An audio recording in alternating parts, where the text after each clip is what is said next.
Subscribe करें और साथ ही किसी भी नोटिफिकेशन को पाने के लिए बेल आइकन को दबाना ना भूलें।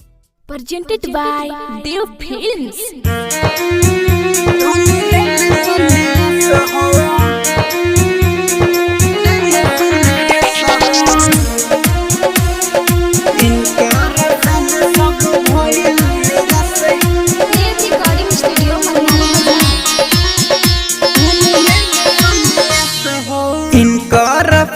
सब भइल निराश इंटरनेशनल मैच से धोनी ले ले सन्यास हो। इनकर फैन सब भइल निराश इंटरनेशनल मैच से धोनी ले ले सन्यास हो। सब खिलाड़ी भइल बा दुखी, सब खिलाड़ी भइल बा दुखी, कहत बनी बात सुना खास हो। इनकर फैन सब भइल निराश इंटरनेशनल मैच से धोनी ले ले सन्यास हो। इनकर फैन सब भइल निराश इंटरनेशनल मैच से धोनी ले ले सन्यास हो।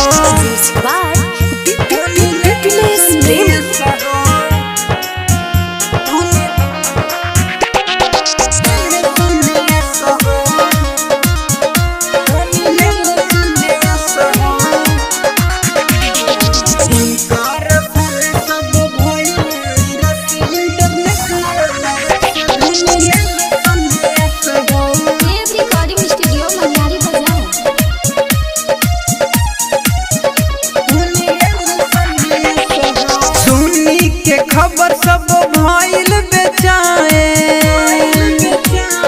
सुनी के खबर सब भइल बेचैन, रोवत बाटे सब धोनी के फैन।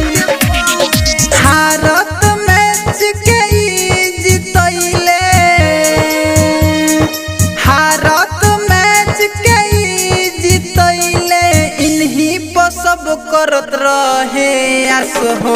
इनकर फैन सब भइल निराश इंटरनेशनल मैच से धोनी ले ले सन्यास हो। इनकर फैन सब भइल निराश इंटरनेशनल मैच से धोनी ले ले सन्यास हो।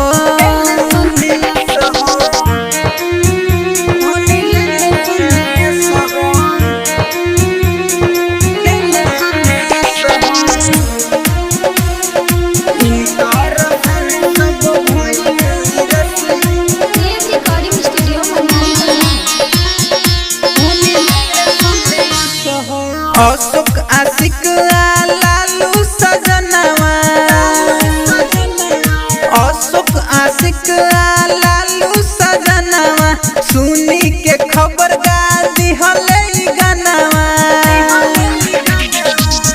के राजू कुनाल कहेले,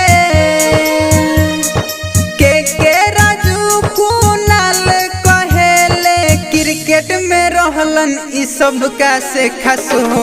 इनकर फैन सब भइल निराश इंटरनेशनल मैच से धोनी ले ले सन्यास हो। इनकर फैन सब भइल निराश इंटरनेशनल मैच से धोनी